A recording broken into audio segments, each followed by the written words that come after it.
Alors c'est un texte qui s'appelle « La preuve qu'on n'est pas lésé par les épreuves ». Lorsque je me replonge au sein de mon enfance, je me revois assez pâle, ayant tendance à rester cloîtré la plupart du temps dans ma piole.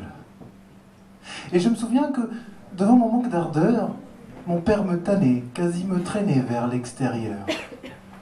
Mais une fois au sein de cette satanicité urbaine, c'était le bagne. Je sentais que mes chances d'en sortir indemne s'amenuisaient, la sensation que ma nuit intérieure s'insinuait. Ce qui me nuisait, c'était bien sûr ma différence, mais aussi de sans cesse devoir faire face à cette foutue foule en liesse. Je me faufilais donc de façon assez lascive au travers la populace, humant au passage la sève de quelques rares arbres, mais souvent, au vu de mon humeur assez acerbe, je décidai soudain d'aller en quelque sorte squatter ce square-ci, situé sur ma gauche, en apparence très fréquenté par cette flopée de gosses qui hantaient littéralement le stand de glace. Et je me souviens qu'un jour, limite agresse avec des poches sous les yeux, cette bande de mioches est venue se poser à mes côtés sur un de ces vieux bancs opaques et graisseux.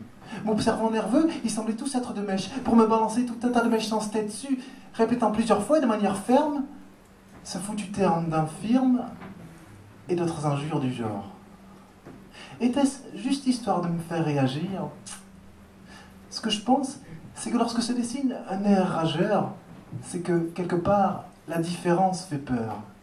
Et si aujourd'hui je vous en fais part, c'est que je trouve cela plutôt sidérant, de rester confiné comme un confini à redouter les râteaux et les candidatons. Car c'est souvent comme ça qu'on finit par se considérer comme un raté. Et si aujourd'hui je devais retirer une chose de cette féroce souffrance, c'est que, peu à peu, le souvenir de certains faits rance à sa fesse. Car après le saignement que l'on enterre, ce qui compte surtout, c'est l'enseignement que l'on en tire.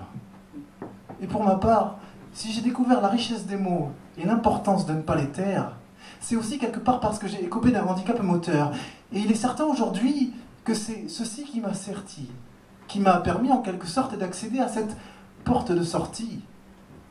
Parce que finalement, tout ceci est bien la preuve qu'on n'est pas lésé par les épreuves.